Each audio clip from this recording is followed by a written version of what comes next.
Di data 23 dikatakan begini. Tetapi Yesus menjawab kepada mereka, katanya, telah tiba saatnya anak manusia dimuliakan.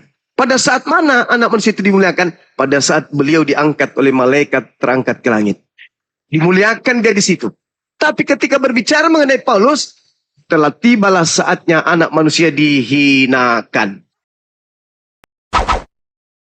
Salam satu Tuhan.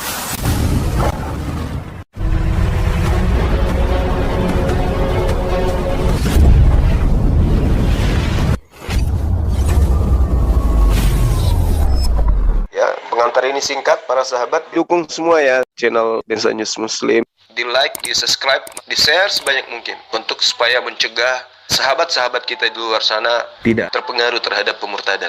Semoga Allah memberikan selalu sikap istiqamah. Salam satu Tuhan, Allahu Akbar. apalagi kepada Paulus, bukan, tetapi yang datang kepada Nabiullah Rasulullah Yesus alaihi salam, bukan Paulus laknatullah alaih. Saya kira demikian, silakan. Baik, terima kasih.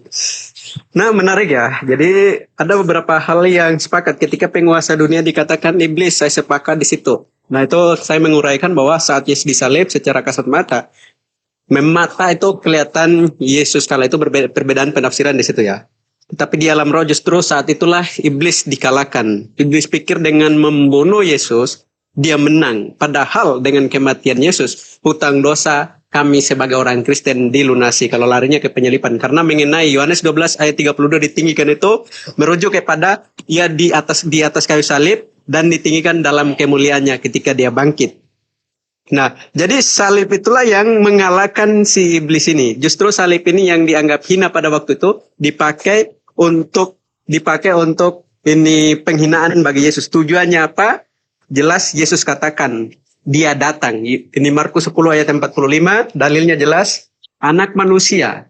Nah, Zuma di sini belum memberi jawaban siapa anak manusia di situ. Nah, kalau saya jelas anak manusia yang dikatakan ini di Markus 10 ayat 45, anak manusia itu merujuk kepada Yesus. Anak manusia datang bukan untuk dilayani, melainkan untuk melayani dan memberikan nyawanya untuk tebusan dosa bagi banyak orang. Makanya ada korelasinya dengan Yohanes 12 ayat 32 ini, bahwa dia ditinggikan, ia disalib di atas kayu salib. Tujuannya untuk menyerahkan nyawanya bagi tebusan bagi banyak orang. Jadi ditinggikan di situ bukan berbicara tentang bahwa dia diangkat langsung, tidak.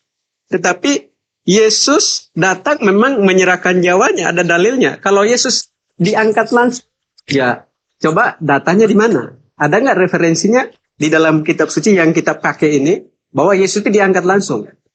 Begitu loh. Nah, Saya jawab. Bentar, saya belum selesai. Oh, belum selesai. Baik.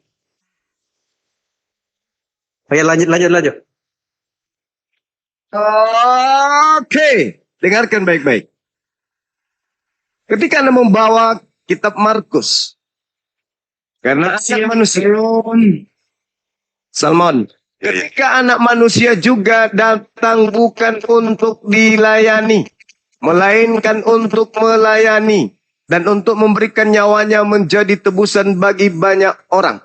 Andai saja Yesus tidak terangkat oleh malaikat ke langit, Yesus dan murid-muridnya akan habis dibantai sesuai dengan rencana Bani Israel, orang-orang Yahudi, ahli kitab, dan seterusnya terhadap dirinya. Saya ulang lagi, betapa banyak nabi, betapa banyak utusan Tuhan yang diutus kepada Bani Israel, mati mengenaskan dibunuh oleh bangsa ganas, termasuk Zakaria, Yohanes Pembaptis, semuanya mati mengenaskan dibunuh oleh mereka. Maka Yesus berdoa kepada Tuhan, ya Bapa, sekiranya mungkin biarkanlah cawan ini berlalu daripada aku. Tetapi bukan atas kehendakku, tapi atas kehendakmu yang berlaku. Maka seorang malaikat turun dari langit memberikan kekuatan kepada Yesus. Sehingga ia semakin bersungguh-sungguh berdoa. Sehingga keringatnya bercucuran seperti titik-titik darah yang menetes ke tanah. Kenapa Yesus diberi kekuatan? Apakah untuk mati ditombak? Apakah untuk mati diracun? Apakah untuk mati digantung? Hanya sampai 3 jam mati? Kekuatan apa dari malaikat? Hanya digantung sedikit aja mati? Bukan. Bukan untuk mati ia diberi kekuatan. Tetapi ia diberi kekuatan sebab dia manusia biasa akan diterbangkan sampai ke langit kedua. Maka Tuhan datang melalui malaikat, memberikan kekuatan, memberikan persiapan untuk meluncur ke kehidupan alam yang berbeda dengan bumi. Itulah kekuatan itu datang. Bagaimana dengan menyerahkan nyawa? Gampang. Apakah Anda pikir dengan meninggalkan dunia, itu tidak dikatakan menyerahkan nyawa? Apakah Anda pikir dengan dia meninggalkan dunia, dengan terangkat ke langit, itu tidak menyerahkan nyawa? Yesus menyerahkan semuanya kepada Tuhan. Dia serahkan semuanya, segalanya kepada Tuhan. Sehingga nyawanya pun diberikan untuk diangkat ke langit. Mau dia naik tanpa jasad, mau dia naik dengan jasad, Yesus berserah diri segala-galanya kepada Tuhannya. Jadi data yang Anda ambil, Anda salah tafsir. Karena Anda adalah pengikut Paulus. Yang benar, anak manusia Yesus juga datang bukan untuk dilayani, melainkan untuk melayani. Dan untuk memberikan nyawanya menjadi tebusan bagi orang banyak. Oleh karena Yesus terangkat ke langit, pembunuhan dan pembantaian berhenti terjadi. Kalaupun ada terjadi, itu hanya penggenapan sebagai simbol nasihat Yesus. Bila mana penyesat itu datang, pembinasa keji itu datang, dia akan menyiksa kamu, menangkap kamu, membunuh kamu, dan memasukkan engkau di rumah-rumah ibadah. Itu penggenapan doang. Tapi dia sabar. Sabar. Kalau kau tidak tahan untuk tidak menghujat, turun. Oke? Jadi Yesus mengatakan, apabila aku ditinggikan. Ini pelintiran saudara guru. Dengarkan. Apabila aku ditinggikan dari bumi. Kalau dikatakan dari bumi berarti meninggalkan bumi, Pak. Kalau dia cuma diangkat di salib itu tidak meninggalkan diri dari bumi. Tidak ditinggikan dari bumi. Ini jelas-jelas apabila aku ditinggikan dari bumi. Dari bumi artinya apa? Terangkat dari bumi, Pak. Bukan diangkat cuma 2 meter dari bumi, bukan. Jadi sebentar lagi, tinggal sedikit lagi terang ada di antara kamu. Kamu di sini bukan Kristen, Pak Guru. Kamu di sini murid-muridnya Bani Israel. Jangan merasa ente. Jadi saya simpulkan kepada saudara, Yesus menyerahkan nyawanya seluruhnya pada Bapa. Apakah Bapa ingin mengangkatnya langsung ke langit? Atau Bapa membiarkan dia mati dibunuh oleh musuhnya? Baca Ibrani 5 nomor 7. Sebagai manusia, Yesus telah mempersembahkan doa yang sungguh-sungguh kepada Bapa yang sanggup menyelamatkannya dari kematian. Dan atas kesolehannya, doanya dikabulkan. Anda minta di mana dalilnya Yesus dalam Bible Anda itu tidak mati. Saya bacakan. Dengarkan baik-baik. 1 menit. Dalam KPR dikatakan jelas, KPR 4 nomor 11. Kalau saya salah tolong diluruskan. Di situ dikatakan begini. Yesus adalah batu penjuru yang dibuang oleh tukang-tukang bangunan. Di dalam Lukas 24 nomor 44, Yesus berkata begini. Aku memang harus pergi meninggalkan dunia ini. Dengan cara apa? Apakah dengan cara disalib? Kata Yesus, dengan cara sesuai yang telah tertulis tentang aku di dalam kitab Mazmur. Bukan di dalam Lukas, Markus, Matius, Yohanes, Roma, Galatia, Filipi. Tetapi sesuai yang tertulis di kitab Mazmur. Aku memang harus pergi sesuai dengan apa yang telah tertulis tentang aku di kitab Mazmur. KPR 4 nomor 11, Yesus adalah batu penjuru. Nah, di dalam Mazmur 118 dikatakan di nomor 22, batu penjuru itu batu yang dibuang itu telah menjadi batu penjuru. Baca nomor 17-nya. Kata Yesus apa? Aku tidak akan mati, tetapi aku tetap hidup. Jadi batu penjuru itu tidak mengalami kematian, melainkan dia langsung terangkat ke langit. Jangan baca kitab yang tidak dirujuk Yesus. Bacalah kitab yang dirujuk. Apa kata Yesus? Aku memang harus pergi sesuai dengan apa yang tertulis tentang aku di dalam kitab Mazmur 118 nomor 17. Aku Yesus tidak akan mati. Dan Petrus juga mengiyakan bahwa Yesus tidak mati. Baca di mana? baca di Kisah Para Rasul 2, nomor 29, nomor 30, nomor 31, nomor 32, nomor 33. Kata Petrus, jasad Yesus tidak ditinggal di kuburan, jasad Yesus tidak mengalami kematian, melainkan tangan kanan Elohim langsung meninggikan dia dari bumi ke langit. Jadi yang mati mengenaskan dan menghinakan itu adalah pengganti Yesus yang diserupakan untuk mereka orang-orang yang membenci Yesus. Itu fakta, itu real. Dan itu juga dituliskan di dalam Al-Quranul Karim. Di sini ada Pendeta Leo, di mana Pendeta Leo tidak pernah berani lagi menerima undangan saya untuk head to head. Karena Pendeta Leo sudah trauma. Begitu ada grup seperti ini, baru mau naik petantang petenteng. Giliran aku minta dia untuk head to head, mencret di komalnya sendiri, saudara-saudara. Lanjut, saya ibadah dulu. Insyaallah. Nggak usah curhat ya. Oke, Bang Leo. Saya- Bang Leo. Oke. Sebentar dulu Bang Leo, sebentar dulu Bang Leo. Luar biasa ya. Ini gurunda saya memang orang cerdas ya. Hormati teman Anda, teman-teman Kristen yang saya lebarkan. Jadi menunggu kesempatan. Kalau Guru Chandra sudah oke, silakan bantu. Baik. Bisa naikkan. Silakan Jadi, Guru Chandra. sekali lagi saya uraikan ya, kembali lagi saya uraikan. Nah itu kita sudah sepakat siapa anak manusia itu? Ya anak manusia itu adalah Yesus Kristus. Terlepas dari penafsiran Zuma yang melenceng, yang dipelintir, ya teman-teman bisa menilai itu. Nah mengenai bahwa Markus 10 ayat 45 memang Yesus datang untuk menyerahkan nyawanya, dan itu diperkuat oleh dalil-dalil selanjutnya mengenai Yohanes 12 ayat 32. Nah ditinggikan di situ, itu berkaitan dia disalib, dan yang kedua setelah kebangkitannya, makanya dia bangkit dalam kemuliaannya. Makanya ketika dia terangkat ke surga, banyak murid-muridnya tadi itu menyembah dia. Makanya mengenai ini kamu di situ, itu dia berbicara dengan murid-muridnya, murid-muridnya di situ. Lalu yang ketiga terang. Nah di sini letak ini Zuma nggak tekankan ini bahwa memang anak manusia ini Yesus Kristus ini adalah terang. Dan itu diperkuat sendiri oleh Injil-Injil Yohanes ya, bahwa di dalam dia ini, di dalam Yesus ini ada hidup, dan hidup itu adalah terang manusia. Terang manusia adalah Yesus Kristus ini, yang adalah kalam Allah ini. Terang itu bercahaya dalam kegelapan, dan kegelapan tidak menguasainya. Jadi terang yang dikatakan oleh Zuma ini Yesus Kristus, ya puji Tuhan. Zuma sudah menerima Yesus sebagai terang. Nah terang ini tidak ada yang berkuasa, yang tidak ada yang menguasainya, karena dialah Yesus Kristus yang berkuasa di dalam dunia ini. Karena Yesus pertegas itu. Yohanes 8 ayat 12. Akulah terang dunia.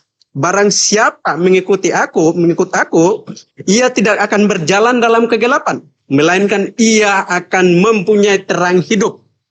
Jadi Yohanes 12 tadi yang kita kutip ayat 32 sampai selanjutnya, Yesus dengan tegas dikatakan sebagai terang. Anak manusia itu adalah terang. Jadi mengikut Yesus, meninggikan Yesus dalam kemuliaannya, bahwa dia telah bangkit dari antara orang mati, itu akan menjadi anak-anak terang. Nah saya mengikuti Yesus, saya percaya kepada dia, bahwa dia sudah bangkit, maka tergolong dalam mempunyai terang hidup. Nah, terus terang itu ada padaku. Itu jelas Yohanes 8 ayat 12 ya. 12 ayat 35. Bahwa terang itu ada pada Yesus. Nah, kalau terang itu sudah ada pada Yesus, maka murid-muridnya, bahkan setiap pengikut, bahkan yang setiap orang yang diinjili oleh murid Yesus, kalau sudah mempercayai atau mengikuti Yesus, maka berada di dalam terang itu. Begitu loh. Sedikit waktu lagi. Nah, sedikit waktu lagi itu berbicara bahwa mengenai bahwa tidak lama lagi bahwa ia akan disalibkan. Nah, itu terbukti gitu loh. Nah, mengenai Zuma yang aku tanyakan tadi, yang aku tanyakan ke dia tadi, di mana bahwa Yesus diangkat langsung, di mana datanya itu? Dia tidak memberikan jawaban mengenai itu.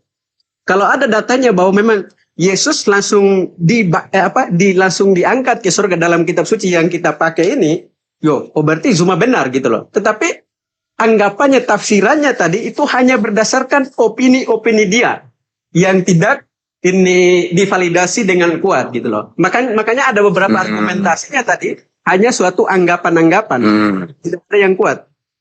Silakan. Aku belum tidur loh.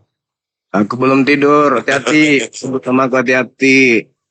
Jadi saudara, Anda yang mentafsirkan Yesus lain. Saudara membawa Yesus lain masuk ke ranah pengajaran Yesus. Anda membawa Yesus gurunya Paulus.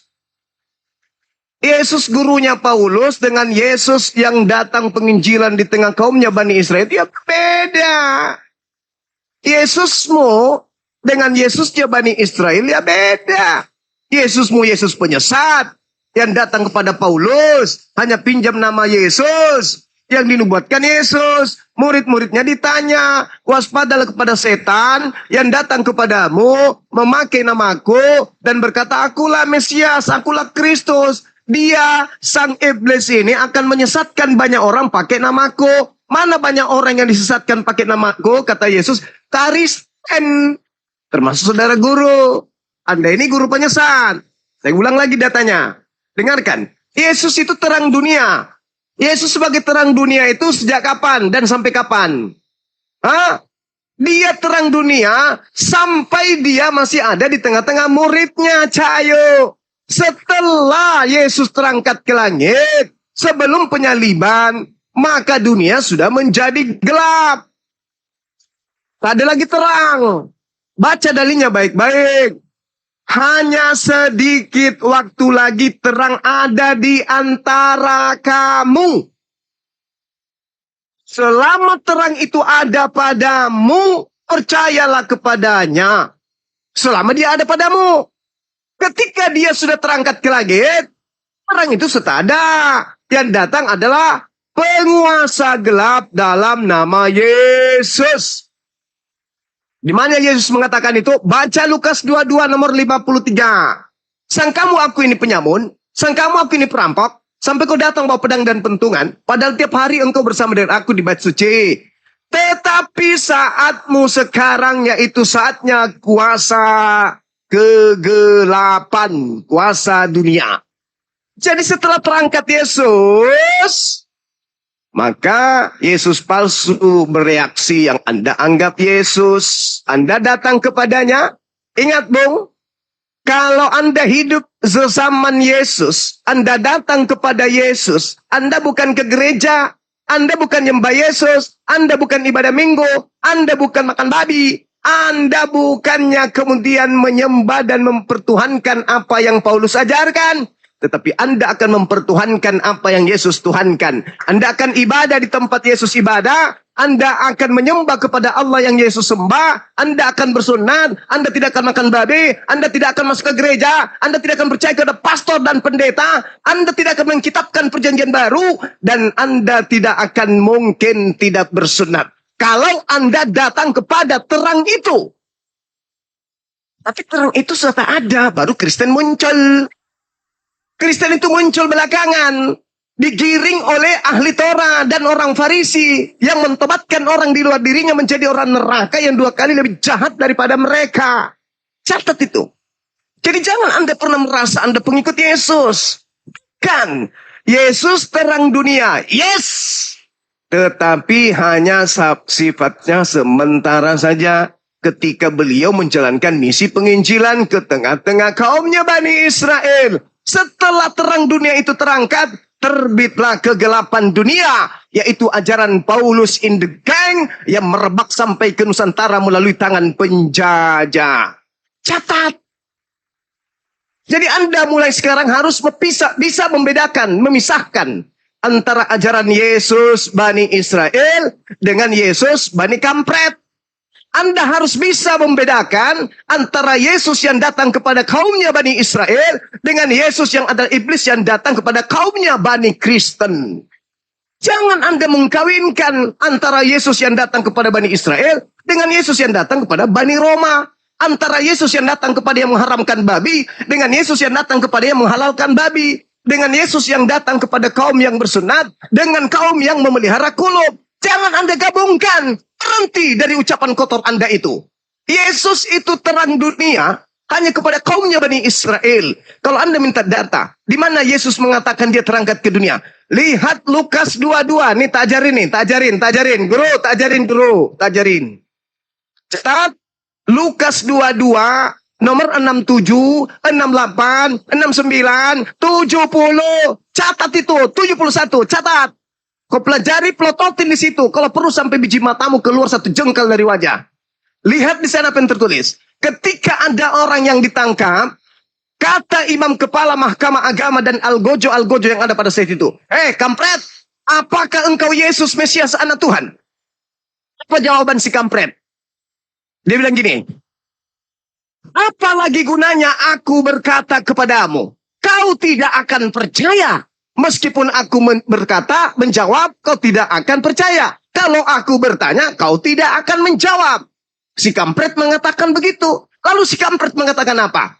Mulai sekarang, Yesus yang kau cari itu sudah duduk di atas di sebelah kanan Tuhan yang maha tinggi. Mulai sekarang, anak manusia sudah duduk di atas di sebelah kanan Tuhan yang maha tinggi. Berarti yang berbicara ini sekarang adalah si kampret. Pengganti Yesus yang mulia.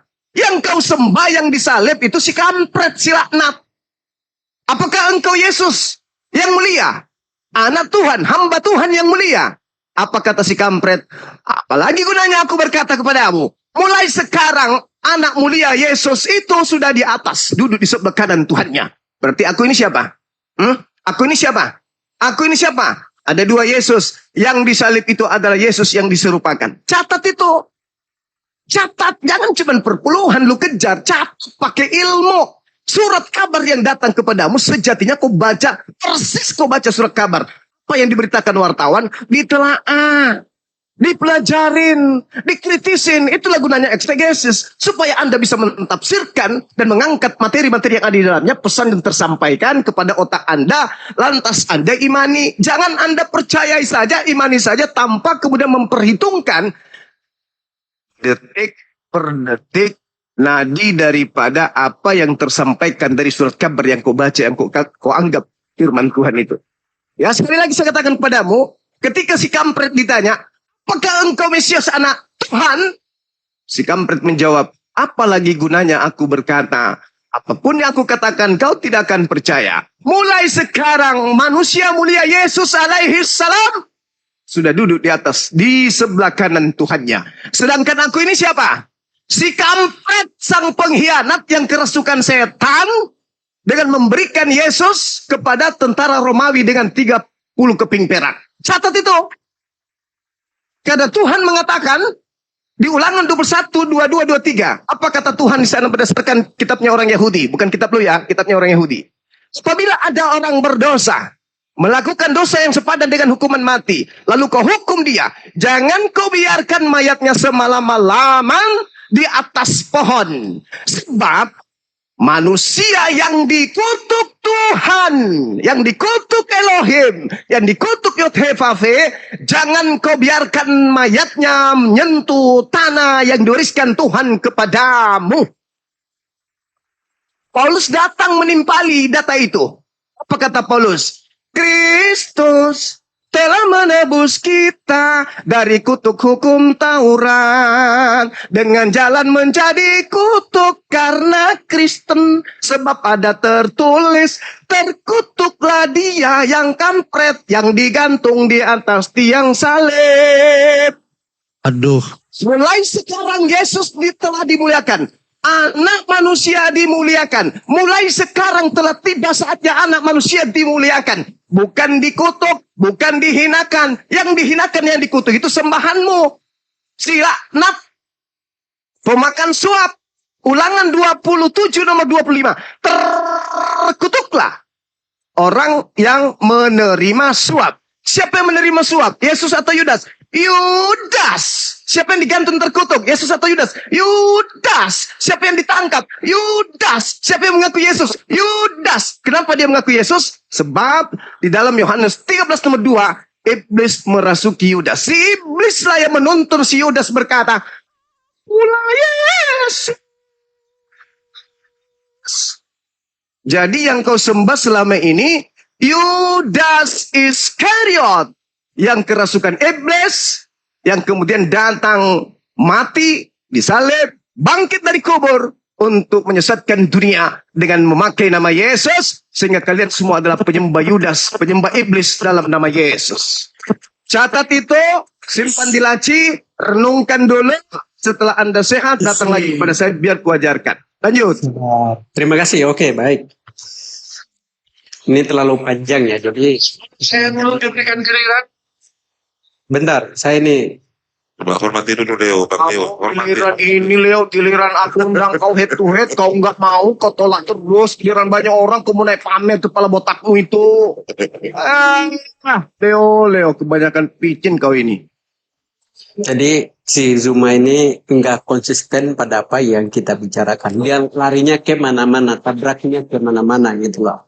Jadi dia mencoba menabrakkan ayat yang satu dengan ayat yang lain gitu. Nah coba, karena saya sudah bilang, fokuskan tadi Yohanes 12 tadi itu, ayat 32 sampai selanjutnya. Nah, puji Tuhan ada sedikit kesenangan bagi saya tadi, ketika si Zuma katakan, terang itu adalah Yesus Kristus. Ya puji Tuhan. Zuma sedikit terbuka pikirannya di sini. Artinya dia mempercayai bahwa Yesus itu adalah terang. Karena memang Yesus adalah sumber terang itu. Pertanyaan ini murid-muridnya, siapakah anak manusia itu? Kata Yesus, sedikit waktu lagi itu, terang itu berada di dunia ini. Sabar ya? Sedikit waktu lagi. Nah itu kan berbicara bahwa ini mengenai ini kematiannya tadi itu. Saya sudah uraikan tadi, gak perlu saya ulangi lagi. Nah, Pak Cahayu, bentar. Kamu bisa berhadapan langsung dengan saya saat ini? di PR, kau tiap malam kau undang head to head, kau Kamu bisa kita. semuanya tiap aku sampai 10 kali kau tolak aku terus head to head, gondol. Aku tanya, mohon izin. Setiap malam kau tolak, kenapa setiap malam? Semua dusta kamu. Kenapa setiap malam kau tolak saya? Kenapa? Kenapa kau biarkan aku kedinginan setiap malam sendiri di Komal? Kenapa? Semua dusta semua pada hari ini. Benar. Kenapa tiap malam kau tolak aku? Kenapa? Berani. Ku tanya dulu, kenapa tiap malam kau tolak aku dan kau lebih banyak menolak ngomong sendiri, entah apa-apa kau ngomong, kau curhat, kau marahi HP-mu. Kenapa? Leo. Tanya kau sama aku. Sebentar malam tengok ya, sebentar malam kunang lagi head to head kau, sembunyi lagi kau, tolak lagi aku, ku bakarkan kau siri, biar lidahmu melepuh dari sini. Jawab Leo. Saya dari sini kan, ada pisau makan. Apa semua bilang? Ya jawab. Ini, pisau kan orang ini. Loh. Saya siang ini akan kembali menelanjangi semua dusta dari iblis. Di mana iblis telah memutar balik Zuma, Tuhan. saya diskusi dengan kau dua arah, kamu saja pengecut. Gantian, hormati. Dari semua dusta daripada iblis. Yang Guru Chandra sudah. Kamu pintar ya? Leo, tunggu aku sebentar, Leo. Jadi malas. Sebentar lagi. Sebentar lagi saya akan buka Komal, Leo. Saya undang kau head to head lagi ya. Silakan. Oke, baik. Jadi ada Silakan. tersendiri tadi. Cuma jangan kau potong lah. Jangan potong lah cuma. Jadi jangan bilang ngomong apa sih. Saya paling suka kalau dipotong adalah. Jadi hal yang memang kejujuran yang patut kita anjungi jempol, bahkan saya kasih 4 jempol tangan dan jempol kaki mengenai Zuma katakan dengan tegas, Yesus adalah terang itu. Ya puji Tuhan, itu bangga itu karena memang Yesus adalah terang itu. Nah mengenai sedikit waktu lagi itu merujuk mengajak para muridnya agar apa? Agar mereka nggak menyia-nyiakan waktu, percaya kepada terang ini, yaitu siapa? Yesus Kristus ini. Bahwa dia memang datang dengan korelasinya tadi Markus 10 ayat 45, bahwa memang dia datang untuk menyerahkan nyawanya untuk tebusan dosa bagi banyak orang. Lalu ada argumentasi si Zuma tadi itu, bahwa yang disalibkan itu yang diserupakan. Yudas bla bla bla. Loh, datanya di mana?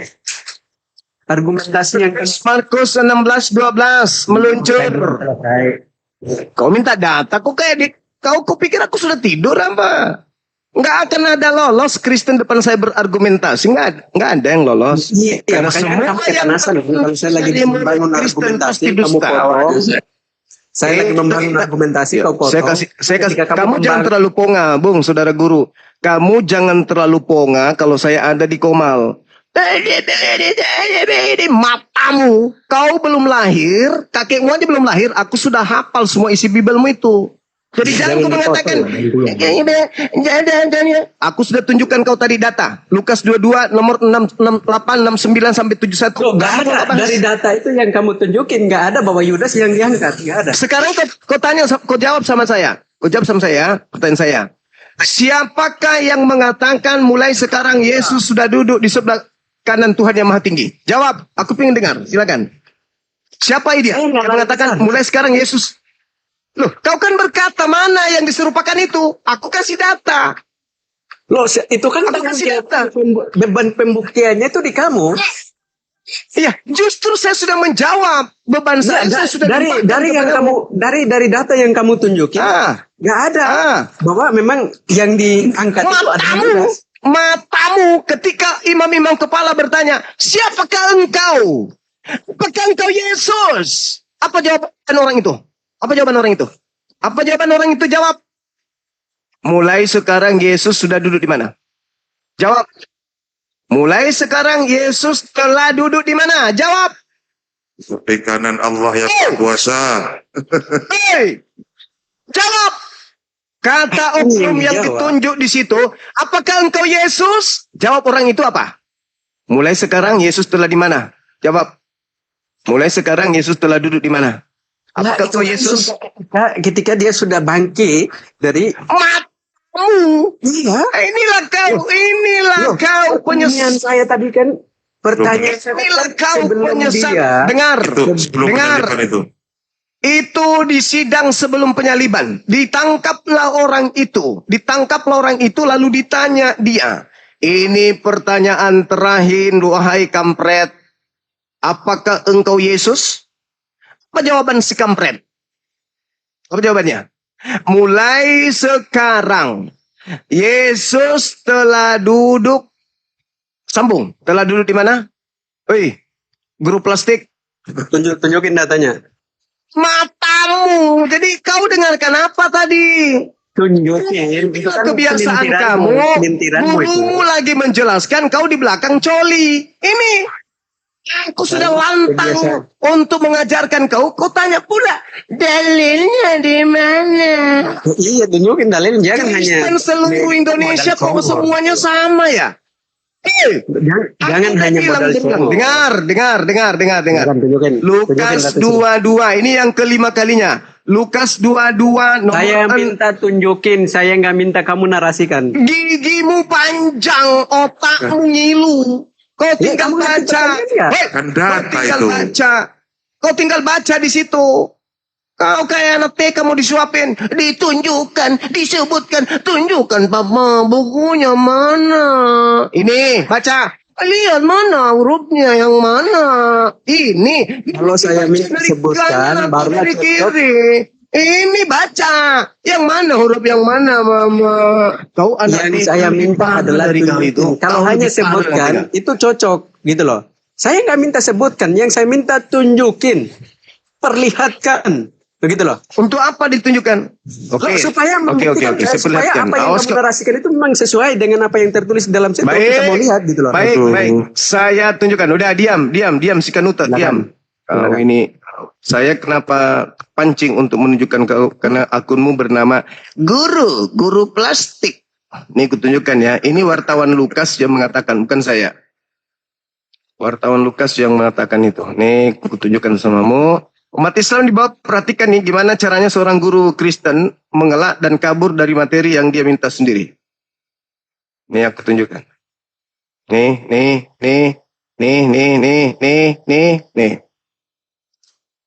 Nanti gue bilang lagi, itu kan gimana caranya? Kamera belakang udah. Kamera belakang. Posisi ke kamera belakang.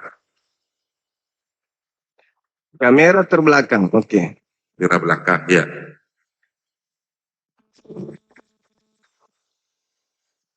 Bismillah. Kecilin saya, Bang. Kecilin. Nggak bisa. Kecilin saya, Bang.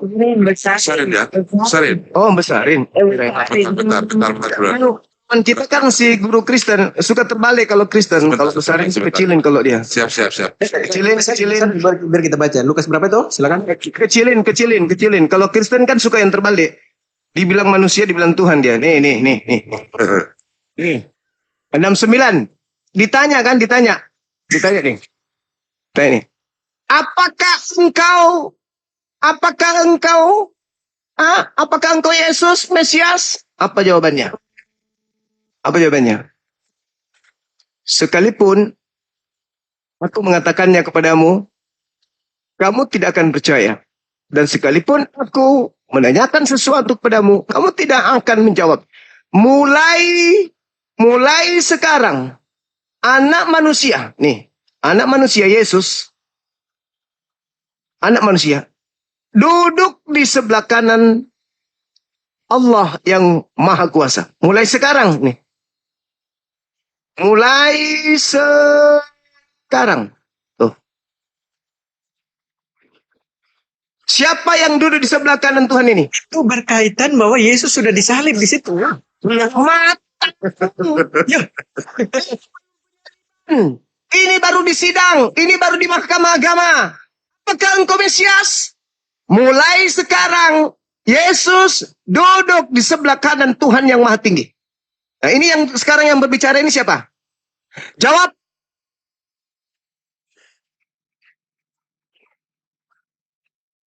Bentar aku baca.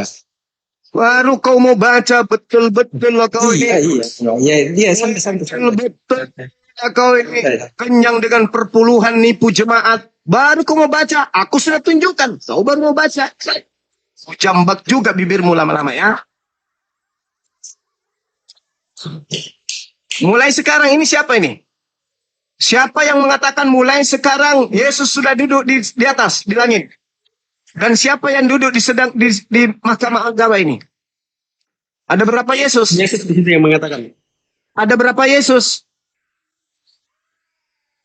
Iya, Ada berapa Yesus? Bentar. Iya, anaknya itu. Hei, Arya Kamandanu. Ada berapa Yesus? Oknum. Bentar. Hei, Kendedes. Santai, sabar. Enggak, aku minta kau jujur. Di depan orang Kristen. Jujur kau. Kau seorang guru plastik. Ada berapa Yesus? Saya bacakan ya. Dan sekalipun aku bertanya sesuatu kepadamu, namun kamu tidak akan menjawab. Mulai sekarang. Anak manusia sudah duduk di sebelah kanan Allah yang kuasa.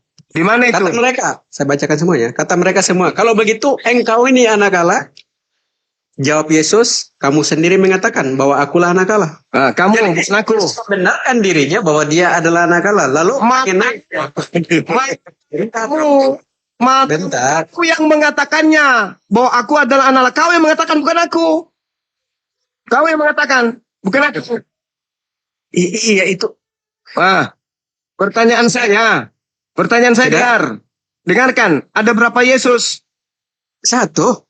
Yang duduk di atas siapa?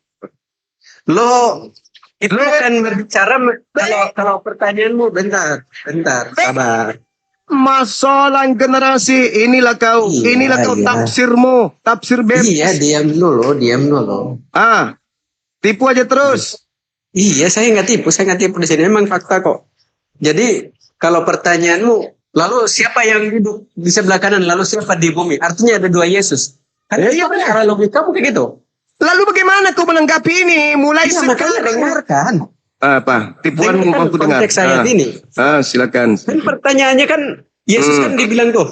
Yesus kan bilang. Jawab Yesus, sekalipun aku mengatakan kepadamu, namun kamu tidak akan percaya.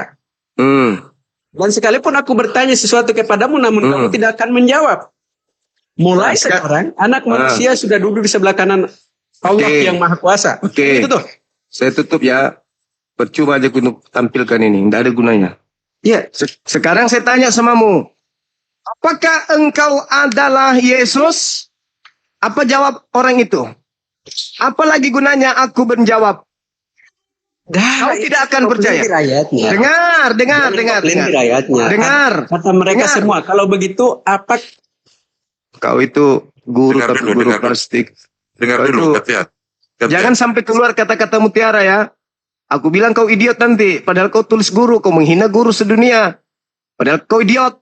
Dengarkan. Apakah engkau adalah Yesus? Kata oknum itu. Meskipun aku menjawabnya, kau tidak akan percaya. Nah, coba aku ingin analisa IQ-mu. Kira-kira Yesus, oknum itu mau menyebut apa? Menjawab apa? Apakah engkau Yesus? Apakah dia ingin mengatakan, ya, aku adalah Yesus? Atau dia akan mengatakan, bukan, aku adalah Yudas. Kira-kira apa yang ingin dia katakan? Silakan. Jangan kau tipu-tipu. Nanti jangan sampai kata-kata idiot ini keluar sama kepada Pak Leo Botak. Baik. Tanyanya kan jelas, ini kan lagi-lagi Zuma mencoba mengurai. Diam. Botak, diam. Kau itu Diam, bernyanyi diam, di sini banyak orang. Giliran di komalmu sendiri, kau takutan Diam. kencing celana kau. Diam. Gantian. Di komalmu kau kencing. Lagi-lagi Zuma Ikan lele berjanggut bukan di bibir tapi di kepala. Diam. Akan membuat otak Selamat siang saudara semua. Hai, Ya, ikan lele lagi listrik rames ini. turunkan. Indomie basi turunin. Indomie bengkak turunin. Ah, bagus. Ayo, Guru Chandra semangat. Kira-kira oknum ini ingin menjawab apa? Apakah engkau Yesus? Ya, aku adalah Yesus. Atau dia mengatakan, aku adalah Yudas. Kira-kira yang tidak dipercaya oleh mereka kalau itu adalah Yesus atau itu adalah Yudas. Yang mana yang kira-kira nggak percaya? Kau tidak akan percaya. Meskipun aku berkata, kau tidak akan percaya. Kira-kira yang tidak akan dipercaya oleh mereka, aku adalah Yudas atau aku adalah Yesus. Jawab. sudah. Jadi Zuma di sini mencoba untuk Jawab dulu. Ya, saya lagi menjawab Ya. ini, saya lagi menjawab. Zuma di sini kan mencoba untuk mengaburkan pertanyaannya mengenai mana buktinya, datanya bahwa Yudas langsung bahwa yang diserupakan itu adalah Yudas, lalu bahwa Yesus diangkat Di langsung. sini Benar. jawabannya. Di sini Benar. jawabannya. Bentar, jangan Engkau Yesus. Dengar, apakah engkau bangun Yesus? retorika, ketika kamu bangun argumentasi, Apakah engkau saya nggak Yesus? potong. Apa kata orang itu? Apapun, meskipun aku menjawabnya, kau tidak akan percaya. Ya, yang akan dijawab Iya, oleh ketika ini, kamu membangun suatu narasi, membangun aku adalah Yesus atau aku adalah Yudas? Jawab. Kalau dia mengatakan akulah Yesus, apakah orang itu tidak percaya? Tetapi kalau dia mengatakan akulah Yudas, apakah orang itu tidak percaya? Kira-kira oknum ini mau menjawab Yudas atau Yesus? Jawab. Silakan. Jadi pertanyaan Zuma ini kan nggak relevan toh. Jadi saya ulangi lagi ya, saya ulangi lagi. Jawab, tinggal Sekali jawab lagi dulu, saya Bung Chandra. tegaskan. Iya, Jawab dulu. Tidak relevan. Biar nggak muter-muter. Jawab. iya, dengarkan dulu. Ya, aku Ketika dengar. kamu bangun argumentasi, bangun narasi panjang lebar, aku nggak pernah potong loh dari tadi. Ya, kan ilmu yang kusampaikan, sedangkan kamu Iya, makanya kan diam dulu. Ketika saya mencoba untuk bangun argumentasi, kamu belajar. botak, oi, lele rawa-rawa, tunggu saya di komalmu. Gak usah kau ribut di sini. Gantian Leo. Lele rawa-rawa, kau diam. Gantian Leo. ya ikan nggak Gantian Leo. Anda itu ingin kali membela Yesus, karena mau kali Yesus itu terkutuk, heran kue. Apabila Roh Kudus itu datang, mereka akan memuliakan aku. Inilah buktinya. Jawab, apakah engkau Yesus? Kata oknum itu, dengar. Kata oknum itu, apalagi gunanya aku menjawab? Meskipun aku menjawabnya, kau tidak akan percaya. Kalau aku ini adalah titik-titik Yesus atau titik-titik Yudas. Jawab. Lagi-lagi Zuma di sini. Lagi-lagi, Jikalau engkau Aku adalah bilang- Mesias, katakanlah kepada kami. Kan itu tuh. Bukan Ya. jika engkau adalah Yesus, bukan gitu loh. Astagfirullahaladzim. Ini dialog, Paman. Ini dialog. Ini diskusi, weh. Kembangkan narasimu dalam berdiskusi, anakku. Jangan kau kayak anak TK pura-pura idiot. Keluarkan satu kali.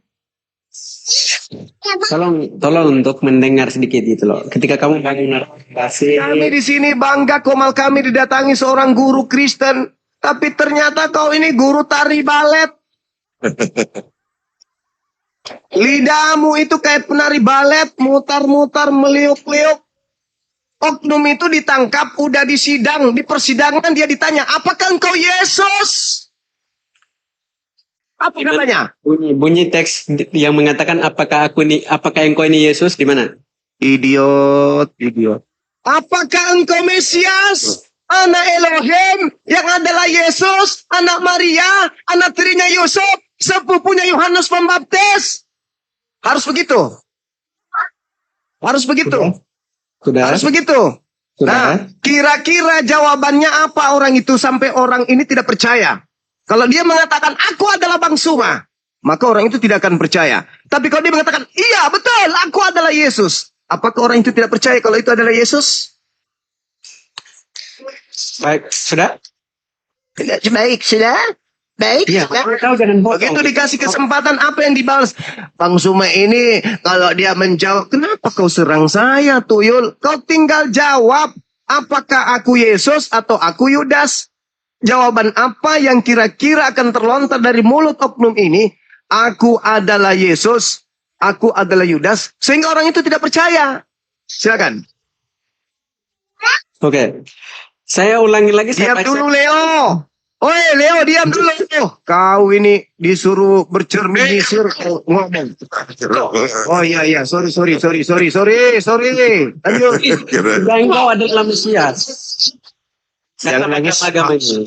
Jadi kata agama ini lari dari apa yang kita bicarakan di awal ya. Jadi kata agama ini, kata agama mereka ini katanya, jika engkau Mesias, jika engkau adalah Mesias, katakanlah kepada kami. Jawab Yesus apa? Sekalipun aku mengatakannya kepadamu, namun kamu tidak akan percaya. Kalaupun Yesus mengatakan aku adalah Mesias, mustahil makam agama ini percaya gitu loh. Tidak akan mereka percaya. Woi, terus kenapa disalib kau nggak percaya? Oh, mereka tidak percaya itu adalah Yesus, kenapa disalib? Justru karena mereka percaya. Justru karena mereka percaya itu Yesus, makanya disalib. Baca nomor 71-nya. Buat apa lagi kita menanyakannya? Bukankah dia telah mengatakannya? Maka salib dia adalah Yesus, dia adalah Yesus. Percaya kalau dia Yesus. Gimana? Kamu tantrum sendiri. Tidak dia percaya kalau orang itu mengatakan, sebenarnya aku ini adalah Yudas loh. Baru mereka tidak percaya. Sedangkan ditanya oleh Pilatus, yang mana yang harus aku serahkan kepadamu untuk disalibkan? Yesus Barabas, penjahat nasionalis ini, atau Yesus Kristus? Apa kata mereka? Loloskan Yesus Barabas, sang penjahat. Salibkan Yesus kami. Aku tidak akan tanggung jawab tentang darahnya orang ini. Apa kata mereka? Biarkanlah kami dan keturunan kami yang menanggung darah orang tersebut. Mereka sangat yakin. Mereka sangat percaya kalau itu Yesus. Nah, yang mereka tidak percaya adalah ketika orang itu berkata apa? Sebenarnya aku adalah Leo, diam dulu Leo. Kau menghargai forum apa? Kau pendidikan bukan? Diam dulu. Saya belum selesai. Ya. Ini coba ikan. Diam dulu. Ikan lele yang janggutnya tumbuh jidat bukan di bibir. Diam dulu. Diam. Diam. Saudara guru dengar. Kalau dia mengatakan Yesus, apakah tentara mereka ini percaya? Ya, memang aku adalah Yesus. Percaya nggak mereka? Masih maksud pertanyaannya itu saya Mama dikit lagi nggak jelas pertanyaan. Andai saja orang yang dengar. Andai saja oknum itu mengatakan, ya betul, aku adalah Yesus. Pertanyaan saya, apakah mereka percaya atau tidak percaya?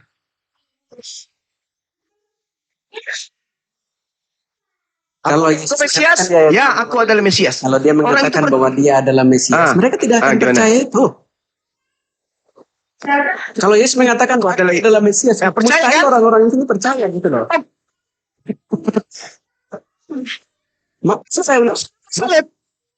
masa kak saya harus ulangi pertanyaan ini gitu loh? Kenapa disalib? Kenapa disalib kalau mereka tidak percaya? Karena juru selamat bagi Mahkamah Agama ini berbeda dengan apa yang dimaksud oleh Yesus. Oh, mulai ngaco. Selamat Mulai yang diharapkan oleh Mahkamah Agama bahkan orang-orang Islam berbeda. naga tua. Hello. Kalau dia mengatakan dia Mesias, dengar, Iya, makanya. dengarkan. Dengarkan. Silakan. Orang-orang mengeluarkan sayembara di dalam Yohanes 11, 57, 56, 57. Dia mengeluarkan sayembara siapapun yang menemukan Yesus akan mendapatkan hadiah. Sampai Yudas juga ikut mengambil sayembara tersebut. Pahami itu? Saking yakinnya kalau ada Mesias yang membuat banyak mujizat. Kamu baca literasi yang muncul di Yohanes 11, 45. Semakin banyak orang percaya kepada Yesus, apa yang harus kita lakukan ini? Dia banyak mujizat. Kalau kita biarkan, maka bangsa kita dirampas oleh Romawi. Apa kata Imam Kayafas? Apa kata dia? Kau tidak insaf dan kau tidak percaya adalah lebih baik satu Mesias mati, yaitu Yesus, daripada seluruh bangsa kita binasa. Maka mulai saat itu mereka sepakat membunuh sang Mesias.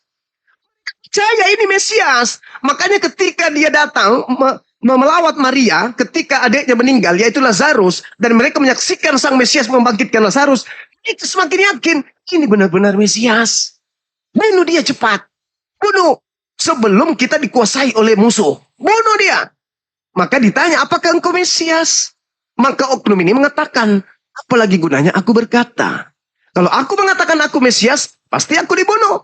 Tetap aku dibunuh. Karena memang tujuannya untuk membunuh aku. Mulai saat itu mereka bersepakat membunuh Yesus. Sampai apa? Matius 1, Matius 14, nomor 1, Matius 26, nomor 4, nomor 59. Mereka sepakat membuat tipu muslihat. Mereka membuat tipu muslihat. Mereka membuat kesaksian palsu untuk membunuh Yesus. Apalagi kalau dia sendiri di Mahkamah Agama mengatakan, ya betul aku adalah Mesias. Ya sudah mampus. Tetapi yang mereka Mahkamah Agama yang susah payah mencari dia, yang kemudian membuat saksi palsu, tipu muslihat untuk membunuh dia. Ketika dia mengatakan, aku adalah Yudas loh, maka mereka tetap tidak akan percaya. Karena pada intinya mereka ingin membunuh Mesias. Kau ngaku Mesias ke, kau ngaku Yudas ke, mengaku bom ke, intinya kau harus mati. Makanya baca 71, apalagi gunanya kita mendengarkan dia. Dia telah mengatakannya, bunuh, salib. Maka disalib. Jadi yang ingin dikatakan oknum itu sebenarnya adalah, sebenarnya aku ini Yudas loh. Mulai sekarang Yesus sudah duduk di atas. Aku ini Yudas. Oke, tugas saya sudah selesai. Semoga saudara guru renungkan. Ingat, lembutkan hatimu. Keselamatan itu bukan berasal dari mulutmu. Yesus adalah terang dunia. Di Al-Quran, dalam Al-Quran jelaskan. Saya katakan begini. Di kitab suci Al-Quran terangkan begini. Bismillahirrahmanirrahim. Wa kadzalika auhayna ilaika ruhan min amrina ma kunta tadri mal kitab walal iman walakin ja'alnahu nura nahdi bihi man nasha min ibadina wa innaka latahdi ila siratim mustaqim. Nabi Muhammad diutus oleh Allah sebagai cahaya yang memberi petunjuk kepada seluruh dunia, seluruh manusia. Jadi kalau saya mengatakan Yesus cahaya, dia adalah terang dunia bagi Bani Israel, bagi di luar Bani Israel yang percaya Yesus adalah utusan Tuhan Bani Israel kepada Bani Israel, maka tidak ada masalah. Ingat, Yohanes 14:31 apa kata Yesus? Bangsuma harus tahu. Nama saya disebut dalam Bible tuh. Disebut sama Yesus dalam Bible. Di Yohanes 14 nomor 31, Yesus alaihissalam menyebut nama bangsuma. Apa kata dia? Dunia harus tahu bahwa aku Yesus senantiasa mengasihi Bapa, bahwa aku senantiasa melakukan segala pekerjaan yang diperintahkan Bapa kepadaku. Bangsuma disebutnya. Dunia harus tahu, orang Indonesia harus tahu, orang Makassar harus tahu, orang Bugis harus tahu, Bangsuma harus tahu, Indo Minggu harus tahu, Indo Ambek harus tahu bahwa Yesus adalah seorang Muslim yang taat, senantiasa mengasihi Tuhannya dan mentaati apa yang diperintahkan Tuhannya kepadanya. Catat itu baik-baik. Jadi kalau dia adalah terang dunia yang sesuai dengan ajarannya, bukan ajaran gereja. Terang dunia adalah barang siapa yang ingin memperoleh hidup yang kekal, kata Yesus, maka kenali aku sebagai utusan Tuhan kepada kaumku Bani Israel. Yohanes 17:3. Hidup kekal itu dunia dapatkan bila mana mereka mengenal Tuhanku yang mengutusku sebagai satu-satunya Tuhan dan mengenal diriku sebagai rasul utusan Tuhanku untuk kaumku Bani Israel, maka dunia akan selamat. Dunia akan menjadi terang jika seluruh dunia menerima Yesus alaihi salam adalah rasul nabi ila Bani Israel, untuk Bani Israel. Tapi kalau Yesus Anda imani sebagai Tuhan, maka itulah kegelapan bagi dunia. Catat itu bang, lembutkan hatimu. Meskipun saya agak keras, tapi kerasku hanya kepada Leo karena dia lembut sekali kayak ulat bulu.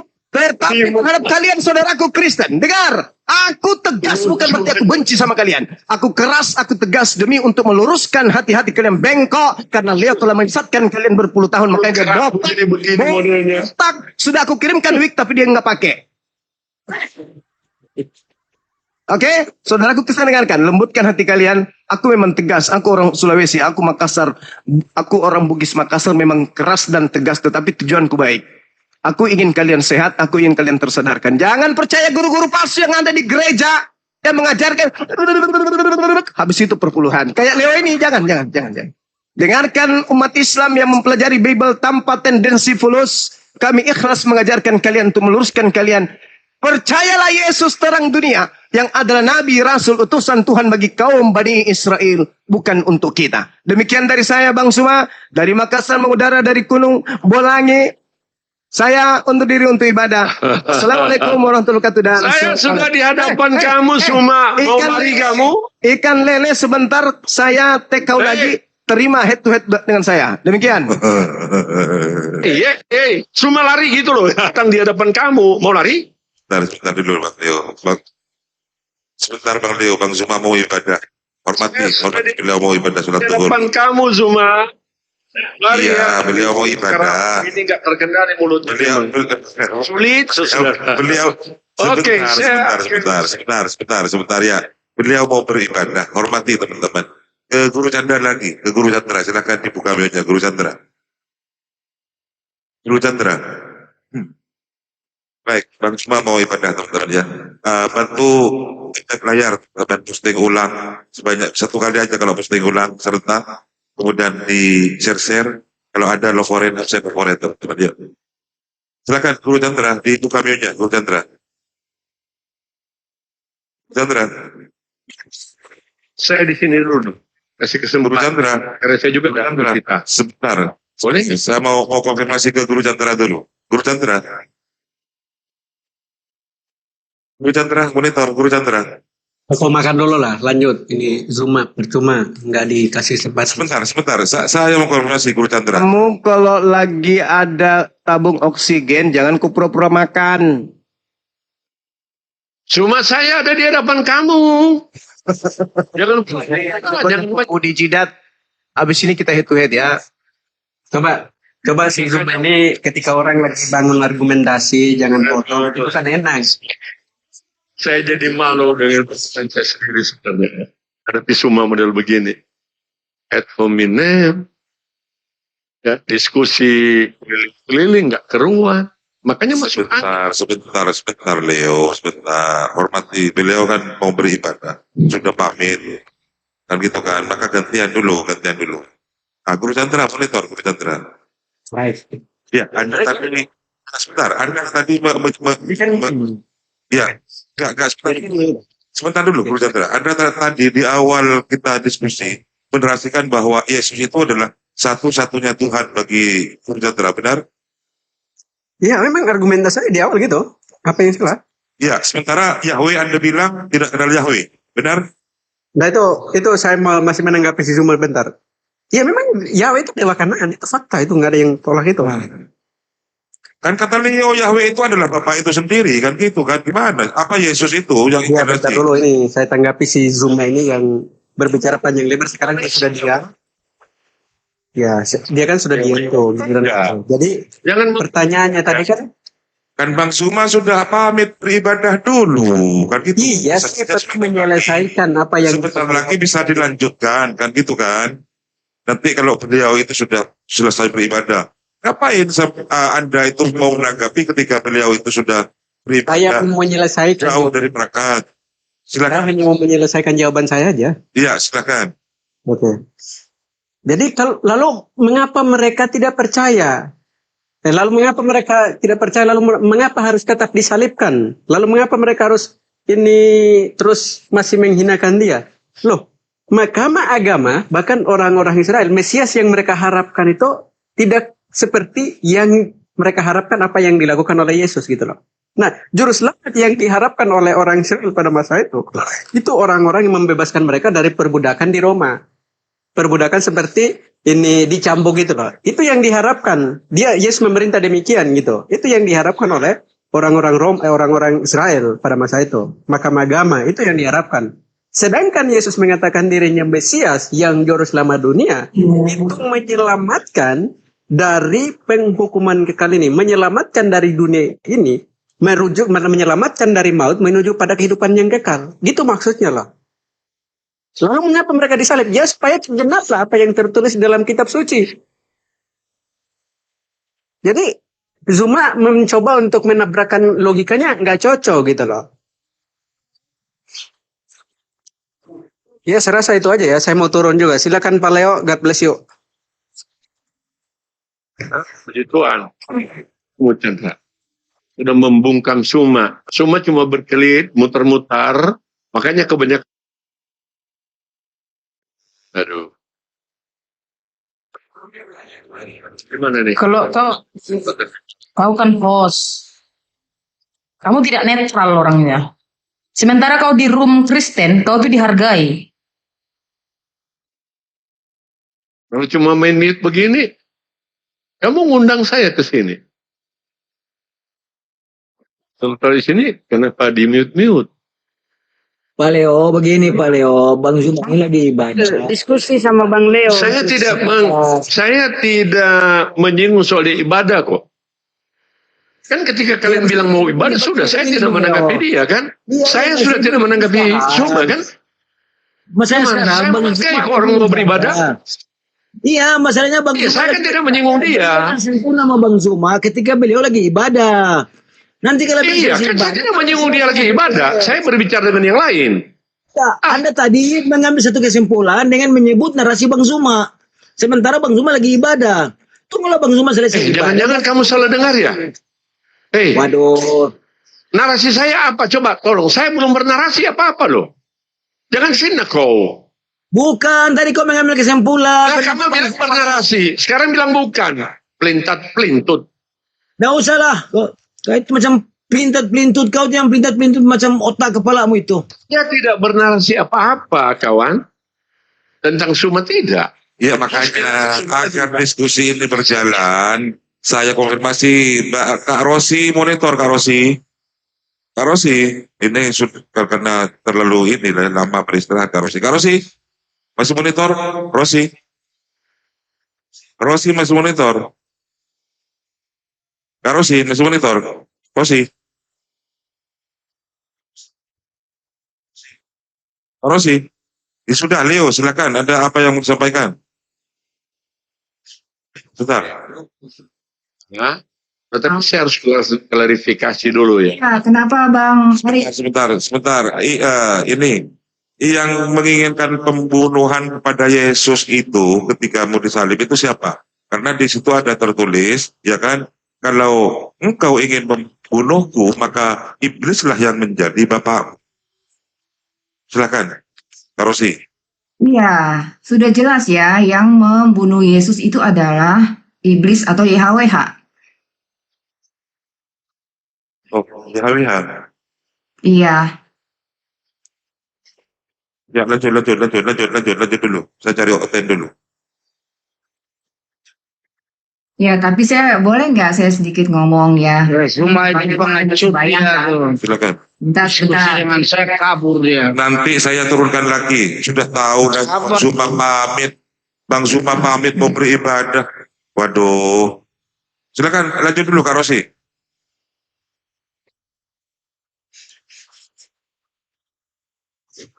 Iya. Ya kalau saya boleh berpendapat, kalau memang Yudas itu yang disalib, ya berarti ya terus bagaimana dengan ayat yang menyatakan bahwa Yudas itu gantung diri? Di situ kan jadinya maksudnya ada ayat yang jadinya tidak benar kan kalau seperti itu bahwa Yudas yang disalib. Maksud saya begitu. Padahal jelas ya di Matius 27 ayat 5 dikatakan Yudas itu gantung diri. Jadi bukan Yudas yang disalib. Rosi seperti apa, Bu? Menurut Ya. Rosi, Yudas itu, menurut Bu Rosi, Yudas gantung diri atau digantung? Gantung diri ya Bang, dia bunuh diri Bang. Oke, paham. Mm-mm. Iya. Iya, kalau memang apa yang menyebabkan gantung diri, Yesus juga tidak ada di dalam Alkitab di original teksnya itu salib. Di situ kalau yang ada itu digantung di pohon kan gitu kan. Iya.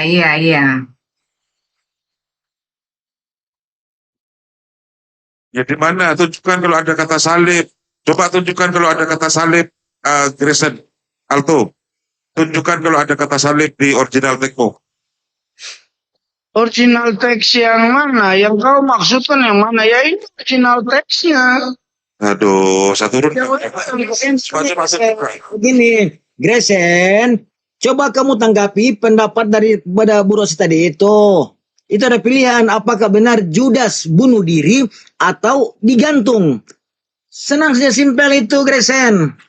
Silakan, Gresen. Silakan, Bu Rosi. Yudas bunuh diri. Sebentar, arah kebenaran ini Muslim, arah kebenaran Kristen. Oh jadi mau diskusi gini. Jadi mau diskusi. Kita versi Al-Quran gitu. Sebenarnya membantah Alkitab itu dengan kitab Al-Quran. Jangan membantah Alkitab dengan Alkitab. Di situ baru kita lihat kebenarannya yang mana. Di dalam Al-Quran sudah jelas bahwa Nabi Isa itu tidak disalib, tidak mati di tiang salib. Beliau itu diselamatkan oleh Allah, berrofa'ahullah, diangkat di sisinya. Sama dengan tadi sebelum penyaliban, Yesus itu sudah duduk di samping kanan Allah yang Maha Kuasa. Itu sebelum penyaliban. Begitu, Grayson. Iya, artinya yang Bang Arif sampaikan tadi, pembuktiannya di Al-Quran, sedangkan Al-Quran saja tidak bisa menjelaskan bahwa yang diserupakan yang diganti dengan Yesus yang terangkat di surga itu siapa yang disalibkan. Al-Quran tidak bisa menjelaskan sampai sekarang. Siap, betul. Dalam Al-Quran tidak pernah disebutkan siapa pengganti Nabi Isa. Tetapi jawabannya bisa Anda lihat di Bibel Anda. Jadi kalau di dalam Al-Quran, Nabi Isa itu adalah tokoh yang suci. Beliau taat kepada Tuhannya, menyembah satu Tuhan. Inni Abdullah ataniyal kitab wa ja'alani nabiyya. Situ.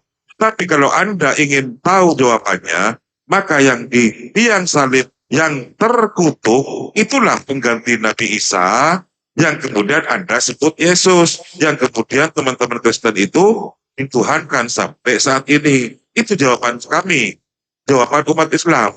Memang tidak disebutkan kalau di dalam Al-Quran, tetapi ada indikasi di dalam Bibel Anda yang menjadi pengganti sosok Nabi Isa itu adalah yang mati terkutuk. Karena Nabi Isa kami itu tidak pernah terkutuk. Nah, siapa yang terkutuk, yang mati di atas kayu salib, yang sekarang dituhankan oleh umat Kristen, siapa namanya?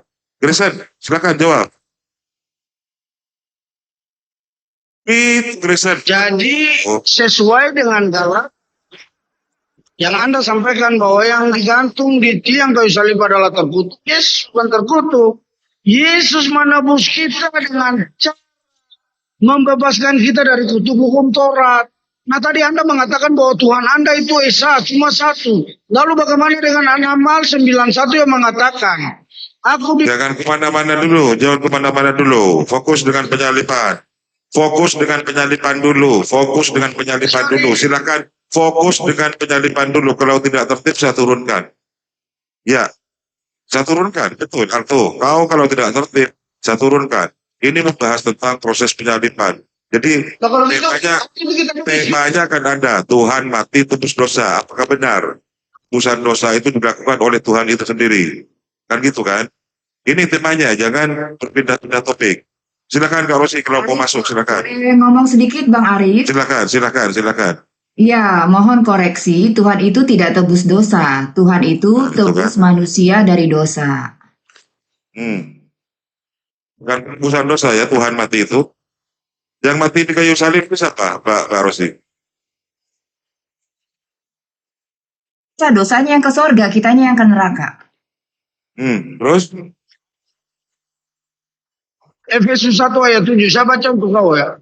Sebab di dalam dia dan oleh darahnya kita penebusan, yaitu penebusan menurut kasih karunia-Nya. Itu penjelasannya. Nah, itu tadi Anda membantah pernyataannya Kak Rosi. Gimana sih kamu? Gimana sih? Menurut saya sih. Makanya gantian dulu. Silakan Kak Rosi. Jangan kau bertanya tadi, saya menjelaskan. Saya diam-diam dulu. Jadi pertanyaan belum dijawab. Nah ini jawaban saya kan. Di situ di Efesus 1 ayat 7 dan Kolose 1 ayat 14. Saya baca ya. Sebab di dalam dia dan oleh darahnya kita beroleh penebusan, yaitu pengampunan dosa menurut kekayaan kasih karunia-Nya. Kolose 1 ayat 14. Di dalam dia kita memiliki penebusan kita, yaitu pengampunan dosa. Pak, itu kan saya jawab pertanyaan Arif. Mute terus saya yang mute sendiri aja. Oke, silakan. Lanjut. Ya, silakan Kak Rosi. Ini kok malah membantah pernyataannya Kak Rosi, bukan menebus dosa. Tapi si Kristen itu bilang bahwa menebus dosa. Gimana ini? Iya, definisi dosa itu apa sih? Kalau di 1 Yohanes 3 ayat 8 dikatakan iblis berbuat dosa dari mulanya. Jadi yang berbuat dosa duluan sebenarnya bukan Adam dan Hawa, tapi iblis. Makanya dosa itu adalah iblis itu sendiri. Lalu apa? Dosa itu adalah pelanggaran hukum Tuhan. 1 Yohanes 3 ayat 4. Jadi memang Yesus menebus manusia dari iblis. Begitu konsepnya. Bukan karena Bapak yang menghukum sang putra untuk memuaskan rasa keadilan dari sang Bapak. Bukan begitu. Memang iblis yang membunuh Yesus. Iblis yang minta darah Yesus. Darah Yesus itu diberikan buat iblis. Iblis yang mana Kak Rosi? Waduh, Kak Rosi. Yang mana Kak Rosi iblis itu? Gimana, Bang? Ya, yang mana? Yang Anda sebutkan iblis itu yang mau membunuh Yesus itu siapa? Ya, iblis itu kan Yahweh atau Melkisedek. Jadi YHWH ya yang membunuh ya. Masya Ya, positif itu. hebat aku. Ini malam ini ada aku jadikan guru ini, Bros ini. Ini guruku ini Bang Bal. Luar biasa. Luar biasa. Terima kasih guruku. 13 ayat 7 dibilang begitu YHWH. Masya Allah. Hebat guruku. Saya harus membantah Rusia karena terkait dengan iman saya dan Tuhan saya. Kalau Anda mengatakan iblis ya oke aja lah, itu tercatat dalam Alkitab. Tapi kalau kau mengatakan YHWH sebagai iblis, nah itu kau yang paling keliru di situ. Ya, saya harus membantah kau karena ini terkait dengan iman saya. Nah, di mana buktinya bahwa YH yang tadi kau sebut itu adalah iblis? Mana dalilnya? Coba kau tunjukkan. Ya, dalil pertama kan yang diberikan oleh Yesus di Yohanes 8. Dalilnya di mana di dalam Alkitab? Di Yohanes ayat 4 itu dalil utama. Yohanes berapa? Yohanes berapa? Menjadi Bapakku. Yohanes Bapak jadi Bang, selama 1500 tahun dari zaman Musa sampai Yesus datang tuh Bapak Israel siapa kalau bukan Yahweh atau Yahweh? Saya tanya kepada kau, Rosi, kau mengerti enggak di mana dalilnya? Yohanes berapa? Yohanes 8 ayat 4. Yohanes 8 ayat berapa? 4 tempat. Kalau ayat ini disebut kok Kak. 4 tempat. Enggak nih Bang. Kau jangan. Di situ ada kata Yahweh enggak? Saya tanya kau ulang lagi, sebelum saya buka ayatnya. Tempat-tempat saya buka. Baca ya, Anda baca di Yohanes 13 ayat 20. Iblis masuk ke dalam diri Yudas. Ayat 44 satu, Rosi. Satu. Kata Yesus, mulai dari 42 saya baca. Kata Yesus kepada mereka, jikalau Allah adalah Bapamu, kamu akan mengasihi aku. Sebab aku keluar dan datang dari Allah. Dan aku datang bukan atas kehendakku sendiri, melainkan dialah yang mengutus aku. Ayat 43. Apakah sebabnya? Kamu tidak mengerti bahasaku. Sebab kamu tidak dapat menangkap firmanku. Ayat 44. Iblislah yang menjadi bapamu. Dan kamu ingin melakukan keinginan-keinginan bapamu. Ia adalah pembunuh manusia sejak semula. Dan tidak hidup dalam kebenaran. Sebab di dalam dia tidak ada kebenaran. Apabila ia berkata dusta, ia berkata atas kehendaknya sendiri. Sebab ia adalah pendusta dan bapa segala dusta. Di mana yang tadi kau mengatakan Yeha adalah iblis ini? Ini perkataan Yesus sendiri. Ya, Di mana? Yesus bilang kalau kalian kalau Di kalian mana saya tanya yang lain, jangan kau lari ke lain. Gantian dulu, Grisan. Gini, Grisan. Gantian ngomong. Sebentar, gantian. Iya, makanya gantian ngomong. Di situ kan Yesus pernah berkata, gini. Malam ini imanmu akan tergundang karena aku. Sebab ada tertulis, aku akan membunuh gembala. Sehingga domba-domba itu akan tercerai-berai. Di situ yang aku itu siapa, gembala itu siapa? Jawab. Itu kau punya pertanyaan itu ulang kali di Komal ini saya jawab ya Arif. Sekarang saya kejar kau. Jawab dulu itu. Aku itu siapa, gembala itu siapa? Ya, jawab dulu.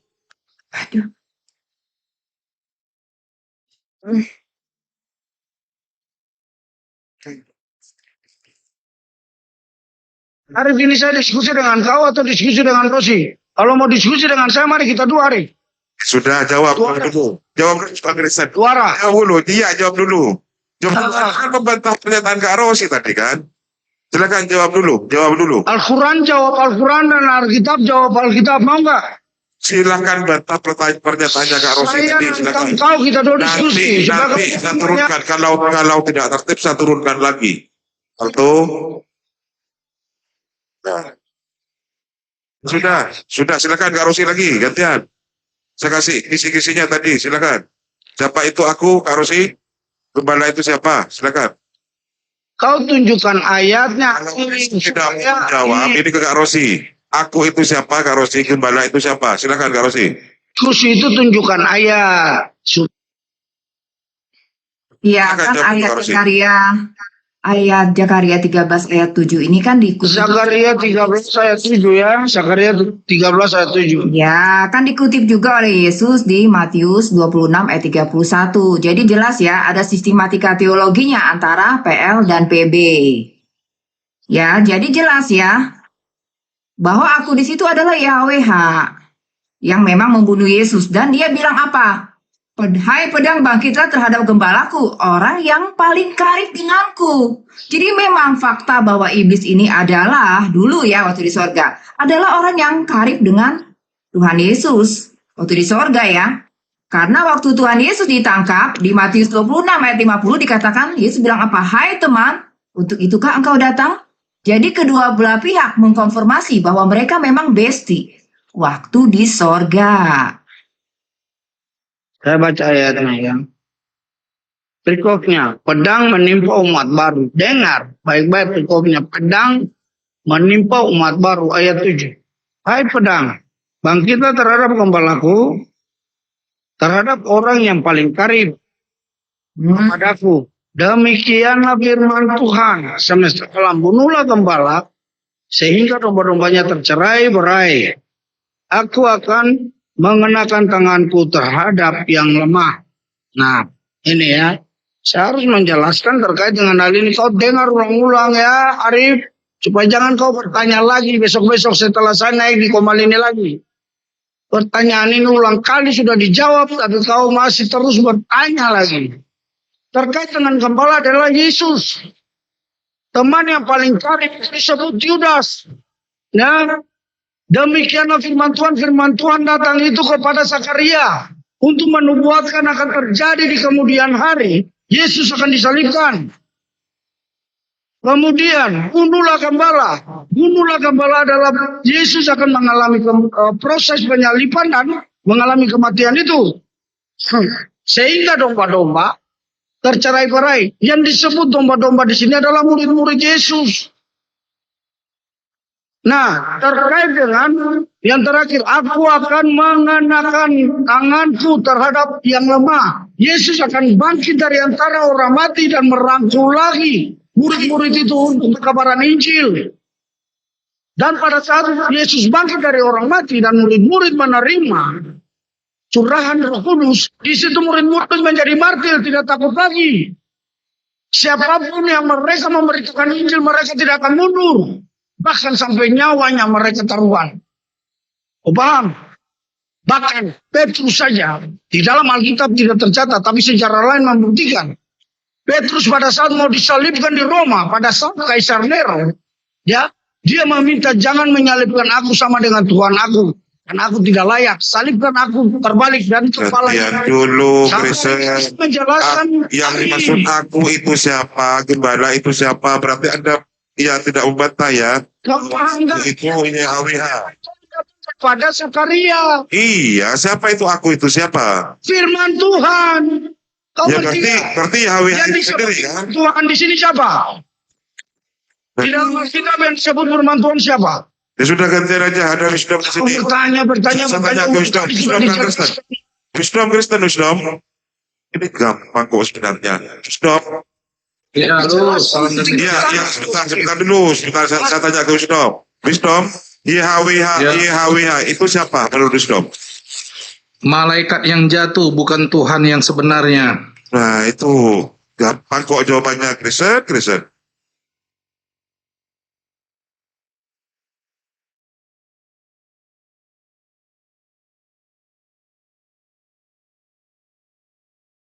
Baru ya, sama juga Zuma. Tadi malam diskusi dia tentang saya. Ada diskusi 2 arah. Saya tantang dia diskusi 2 arah, mundur lari tentang saya. Saya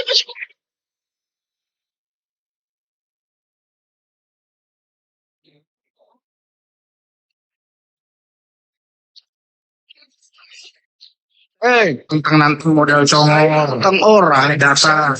Semua pakai data. Kau tahu, saya dulu Datanya apa? ada 5. Kau tahu? Mana datanya? Ada 5 di sini. Mana datanya YHWH itu Yesus? Kau. Mana datanya YHWH itu Yesus? Gak usah nantangin orang, tapi data nggak ada. Kau apa? Sekarang kau menjelaskan bahwa YHWH itu adalah malaikat yang jatuh. Tunjukkan dalilnya mana. Kau jangan bicara secongor. Coba kau tunjuk. Di mana dalil? Keluaran 3 ayat 2. 3. Keluaran 3 ayat 2. Sebelumnya saya tanya kau lagi kembali. YHWH punya nama ada tercatat di Nggak Keluaran. usah. Tadi Anda kan minta data, baca dulu, nggak usah lari kemana-mana. Keluaran berapa? Saya ingin buktikan kau. Kalau tidak, Keluaran 3 ayat 2. kau lihat. Saya hujat kau ini hari. Keluaran berapa? Keluaran 3 ayat 2. Keluaran 3 ayat 2. Kita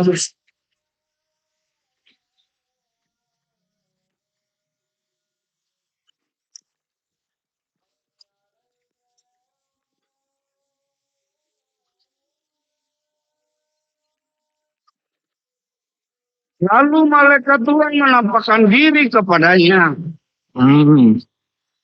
Ya, menampakkan diri kepada Musa, malaikat Tuhan. Ya. Lalu malaikat Tuhan menampakkan diri kepadanya di dalam nyala api. Yang keluar dari Sampai samping menampakkan diri kepada Musa. Lalu Tuhan dia malaikat. Iya. Gimana sih? Tunjukkan dalil. Mau baca, tinggal ngomong. Lalu malaikat Tuhan menampakkan diri kepadanya di dalam nyala api yang keluar dari semak duri. Lalu ia melihat, dan tampaklah semak duri itu menyala, tetapi tidak dimakan api. Jadi iblis, saya ikuti kau dari tadi. Kau mengatakan bahwa adalah malaikat yang jatuh, lalu di sini mati. Sekarang dengar dulu Pas. Dari Aduh host, ini nggak tertib ini host. ketua yang datang Gantian. Iya. Nah, jadi Gantian dulu mau dijawab. host di situ jelas tertulis datanya malaikat Yahweh kan host. Datanya kan ada. Jadi yang menampakkan diri kepada Musa itu jabatannya malaikat, bukan Tuhan. Lalu malaikat Yahweh ini mengaku-ngaku sebagai Elohim. Baca Grayson, Keluaran 3 ayat 6, ayat 6-nya. Coba ayat 6-nya. Halo. Ayat 6-nya Grayson, baca.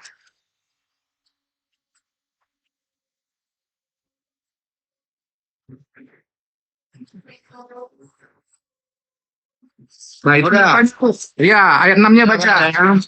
Ayat 6. Lagi ia berfirman, akulah Allah ayahmu, Allah Abraham, Allah Ishak, dan Allah Yakub. Oke. Lalu Musa menutupi mukanya, sebab ia takut memandang Allah. Sabar, saya tanya. Dengar dulu. Sebentar. Tadi di ayat 2 biar saya jelasin. Di ayat 2 tadi di atas, yang bertemu dengan Musa adalah Malak Yahweh. Kalau bahasa Ibraninya Malak. Malak Yahweh artinya malaikat Yahweh. Kau jangan sebenarnya. Ya, di ayat 6-nya dia mengaku bahasa Ibrani cuma tahu panggal artinya. Iya, dia mengaku Elohim. Kita di Indonesia udah kayak terminal ini host. Ini Gantian lah Grayson. Iya, saya mau jelasin host. Ini mau dijawab ini. Aduh. Gantian. Waduh. Iya, jadi kan tadi kita sudah baca Keluaran 3 ayat 2. Ya, yang bertemu dengan Musa itu bukan Tuhan. Ternyata jabatannya malak, ya, atau malaikat. Lalu di ayat 6-nya, ya, si malaikat ini dia mengaku-ngaku Elohim. Akulah Elohim ayahmu, Elohim Abraham, Elohim Ishak, Elohim Yakub. Nah, peristiwa ini dikonfirmasi oleh Stefanus. Mana ayatnya? Saya baca Kisah Rasul 7, ya. Kisah Rasul 7 ayat 30, saya baca ya. Ini pernyataan si Stefanus, ya. Dan sesudah 40 tahun tampaklah kepada Musa seorang malaikat. Jadi sama, ya. Si Stefanus juga meyakini yang bertemu dengan Musa adalah seorang malaikat, bukan seorang Tuhan. Di padang gurun di Gunung Sinai, di dalam nyala api yang keluar dari semak duri, ya. Lalu saya baca ayat 53-nya, Kisah Rasul 7 ayat 53. Nih, data-datanya lengkap ya. Kamu telah menerima hukum Taurat yang disampaikan oleh malaikat-malaikat.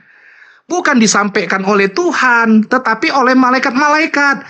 Akan tetapi kamu tidak menurutinya. Nah, karena Stefanus mengatakan demikian, Stefanus itu dibunuh dengan cara dilempari pakai batu atau dirajam. Ayatnya mana?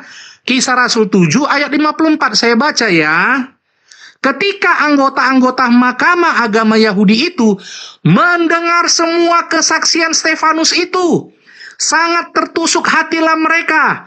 Maka mereka menyambutnya dengan gertakan gigi. Nah, kalau gertakan gigi ini, kalau saya menafsirkan dengan geram. Tahu nggak geram ya? Kalau geram kan giginya dibunyi-bunyi kan, geram. Maka mereka menyambut Stefanus dengan geram ya. Baru di ayat 57 saya baca ya. Maka berteriak-teriaklah mereka dan sambil menutup telinga serentak menyerbu Stefanus. Nih, dengar ya. Mereka menyeret Stefanus keluar kota, lalu melempari, dengar ya, melempari Stefanus. Dan saksi-saksi meletakkan jubah mereka di depan kaki seorang muda yang bernama Saulus. Jadi ini namanya Paulus, sebelum bertobat namanya Saulus ya. Jadi Saulus ada di situ. Nih ayat 59. Sedang mereka melemparinya, Stefanus berdoa. Kata Stefanus, "Ya Tuhan Yesus, terimalah rohku." Jadi nggak ada Stefanus berdoa, "Ya Tuhan Yahweh" atau Tuhan Yehova, "terimalah rohku." Tidak, karena Tuhan Yesus itu tidak sama dengan Tuhannya orang Israel, si Yahweh atau Yehova itu. Makanya Stefanus Di masjid sudah cukup. Ini bukan di masjid. jadi kau bertobat, Ini diskusi. Christine. Jangan kamu katakan yang bertemu dengan Musa itu adalah Saya menjelaskan. ya, yang bertemu dengan Musa itu adalah Dengar supaya saya menjelaskan buat kau. itu data-datanya udah Dari Musa, lengkap ya. lari ke Stefanus, lari ke Tobatlah kau. lari ke diam supaya saya jawab. Kasih tahu. Stefanus sementara memberitakan Injil Kristus. Dan Injil pada saat itu ditolak. Sehingga Stefanus itu dirajam dengan batu. Dan ayat berikutnya kalau kau baca sampai selesai di situ. Dia, Stefanus, sebelum dia mengakhiri hidupnya, dia memandang ke langit, ke surga. Itu dia melihat Yesus Kristus. Paham? Sehingga bahasa yang sama. Yang Stefanus lakukan sama dengan Yesus. Ya, Bapak, ampunilah mereka. Karena mereka tidak tahu apa yang mereka perbuat. Itu luar biasa. Iblis tidak seperti itu. Pak, kalau iblis merusak dari dulu. Kalau sudah dibunuh, pasti caci maki. Itu iblis.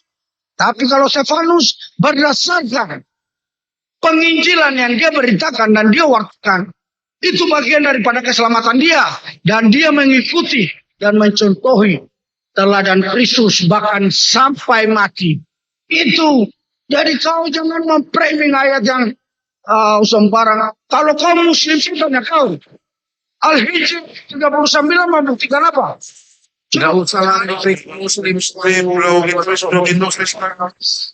Itu Iya, Islam Kristen itu Islam Kristen itu. Iya, kau nggak usah Logonya muslim. itu salib sudah. Kalau nggak bisa menjawab, jangan nyala-nyalakan Islam. Nggak usah Izin yang ada. Inilah host, kalau dia sudah tidak bisa menjawab, nyala-nyalahin Islam dia ini. Karena kau kan tidak menyampaikan imanmu. Jangan demikian ini Kristen apa Islam? Kau Kristen kau terkutuk. Kristen. Apa Ya. ini Grayson ini? Ya. Kau ngomong apa? Kau mengatakan Yesus adalah iblis. Dengar dulu Grayson, dengar dulu, santai dulu kau, santai. Nggak usah Hari nggak ini usah masih kasar. hidup. Tuhan memberi kau ya. Tuhan memberi kau nafas hidup. Ingat ya. Jangan sampai pada waktunya waktu Tuhan. Kau selesai kau. Waktu ini waktu kau. Tapi belum waktu Tuhan untuk kau. Kau paham? Udah tenang ya Grayson ya. Jadi begini Grayson. Kamu tahu nggak apa alasan anggota-anggota Mahkamah Yahudi melempari Stefanus loh sampai mati dengan cara dirajam? Merajam itu Tadi ngomongin dari sekarang Taurat. kau masuk di Stefanus dengan cara yang Gini, saya dengar dulu, kejar Grayson. kau diskusi satu-satu. Ya. Kau model suara Kalau besar, kau tapi di cerdas, sini nggak ada loh. satu. Coba. Iya, Makanya mengatakan yang adalah iblis. Nah pembuktiannya di mana? Sekarang kau lari ke Stefanus. Kau jangan framing. Saya masih ingat Aduh, pertanyaan kau pertama, narasi kau pertama. Iya, kau selalu Mengatakan dulu bahwa santai. adalah iblis. Di mana buktinya? Di mana buktinya? Iya, tahu Kau dia jangan dulu. framing yang aneh-aneh. Aduh Tuhan, iya kau Lari ke tenang Stefanus dulu. lagi. Ya karena kau diskusinya tidak terarah, tidak Kau nggak teratur. sadar, roh Yahweh itu ada di dalam kau. Makanya kau tenang Bukan dulu. dia roh saya. Roh Yahweh ada di saya, makanya saya harus mengatakan itu kepada kamu. Nah, makanya kan, Dia kau udah itu mengakui roh Yahweh ada kau di mana yang tadi dari Kau awal dikendalikan kau Yahweh, menarasi makanya kau bahwa Yahweh itu ribut banget dari tadi. adalah iblis. Iya makanya. Mana ayatnya? Satu keluaran itu malaikat Tuhan. Kau sembarang sekali. Iya, kau tenang dulu, boleh nggak Hari sih? ke Stefanus, kita bahas dulu. Gantian dulu, gantian dulu, Legen. Iya. Gantian dulu, Legen. Bijaksana hari. Iya, nyuruh Iya, saja. jangan kayak pasar lah. Ini satunya Iya. ini yang jangan di-mute juga belum berdasi, Ini belum yang- masuk. Ini jangan di-mute. Mungkin mau masuk dulu, jangan di-mute, silakan. Kalau memang ada kesulitan. Oke Ya, Bang, oke. Oke Bang, saya dengar semua Bang. Dengar. Musimio dari Gantian lah ini. Gantian lah. Gantian. Minum dulu, Oke, minum dulu. ini ya, tenang. Jadi begini ya saudaraku Grayson ya. Kalau kau baca Alkitab manual, Alkitab kertas, itu malaikat Tuhan itu, Tuhan huruf besar itu merujuk kepada Yahweh. Nah ya, nah kalau kau katakan Yahweh itu sama dengan Yesus, berarti ahli-ahli Taurat membunuh Tuhannya sendiri. Kau bilang Yahweh sama dengan Yesus, yang membunuh Yesus siapa? Yang menyerahkan Yesus untuk disalib? Ahli-ahli Taurat. Berarti kalau kau bilang Yahweh itu sama dengan Yesus, berarti ahli-ahli Taurat membunuh Tuhannya sendiri. Lucu kau begini. Ya kan? Sangat lucu kamu katakan begitu. Iya kan? Udah ya? Nah, Udah. sebentar, tenang. Kenapa saya katakan tadi Stefanus? Stefanus itu Grayson, dia mantan dari pengikut agama Yahudi sebelum menjadi pengikut Yesus. Nah, dia juga bersaksi tuh di depan mahkamah agama Yahudi, di depan anggota-anggota imam-imam Yahudi. Dia mengatakan yang bertemu dengan Musa itu malaikat bukan Tuhan. Lalu yang memberikan hukum Taurat itu bukan Tuhan tapi malaikat. Nah, mendengar itu, anggota-anggota mahkamah agama Yahudi geram, menggertakkan gigi mereka. Lalu anggota-anggota agama Yahudi ini menyerbu Stefanus, dilempari pakai batu. Makanya kamu itu jangan hanya sekedar membaca tulisan atau membaca bahasa di Alkitab, tetapi kamu harus bisa membaca karakter, membaca perilaku. Bagaimana ya perilaku daripada ahli-ahli Taurat? Nah, bagaimana perilaku daripada imam-imam Yahudi terhadap Yesus? Kalau Yesus adalah Yahweh, kenapa mereka memperlakukan Tuhan mereka itu dengan sadis? Paham nggak sih lu? Harusnya mereka tahu, oh ini Yesus ini kan sama dengan Yahweh. Nggak usah kita bunuh, nggak usah. Nah kau mikir, tetapi kau ini error, cara berpikirmu error. Kau bilang Yahweh sama dengan Yesus. Kalau Yahweh sama dengan Yesus, masa iya orang-orang Yahudi membunuh Tuhannya sendiri? Bego namanya begitu ya. Terima kasih host. Ya, lanjut silakan. Atau jangan di-mute mau masuk. Oke. Sebentar. Saya persilakan jangan di-mute, silakan masuk. Kalau mau menanggapi. Oke. Yang dibilang ini si siapa tadi nih Wisdom itu ya betul. Menurut aku betul itu. Kamu ke orang Yahudi itu membunuh Tuhannya sendiri kalau dikatakan Yahweh. Itu aku setuju. Berarti Bapak mengatakan Yahweh dengan Yesus berbeda kan Pak ya? Berarti ya? Seperti malaikat menyatakan kepada siapa itu, hari ini telah lahir bagimu juru selamat yang dinamakan itu Yesus, bukan Yahweh. Iya, hari ini telah lahir bagimu juru selamat. Yang lahir itu di mana? Yang lahir itu di perjanjian baru. Nggak ada lahir juru selamat di perjanjian lama. Enggak sih, Grayson? Nah ini benar ini, si jangan ini. Hari ini telah lahir bagimu juru selamat. Berarti dia datang harus secara kelahiran. Iya. Grayson. Jadi kalau ada yang mengaku-ngaku juru selamat, mengaku-ngaku Tuhan di perjanjian lama, tetapi dia nggak lahir, itu apa menurut kau? Ya iblis. Yahweh itu iblis, setan terkutuk, setan laknat. Biar kau tahu. Ya, Yahweh itu di telapak kakiku nih, ku pijak-pijak nih si Yahweh itu. Karena dia iblis terkutuk. Masa kau tinggikan iblis? Hari ini telah lahir bagimu juru selamat. Sekarang kutanya, juru selamat itu lahir di mana, Grayson? Di PL atau di PB? Juru selamat itu lahir. Ayo jawab dulu. Ayo jawab. Nah, dibuka Kristen, iya buka. Hari ini telah lahir juru selamat bagimu. Juru selamat itu lahir di perjanjian lama atau di perjanjian baru? Jawab. Iya. Jadi si Grayson ini modal congor, gede suara, membentak-bentak orang, tapi isimu nol. Kayak tongkosannya bunyinya. Sudah diam kau buta huruf, anjing kau, bangsat. Jangan nyerang pribadi, jangan nyerang pribadi seperti itu. Ini host, kayak mana Jangan ini nyerang host? pribadi. Ngaku-ngaku Kristen, tapi mulutnya begini. Ngaku-ngaku rajin ke gereja. Karena dia mau saya ulang kali seperti itu ya. Saya akan menyerang secara umum. Dia menyerang saya secara pribadi, saya juga menyerang dia secara pribadi ya. Siapa Jadi yang nyerang secara pribadi? Enggak usah yang lain ikut campur di sini ya. Saya mau tanya kau. Dari awal kau punya narasi bahwa Yahweh adalah iblis.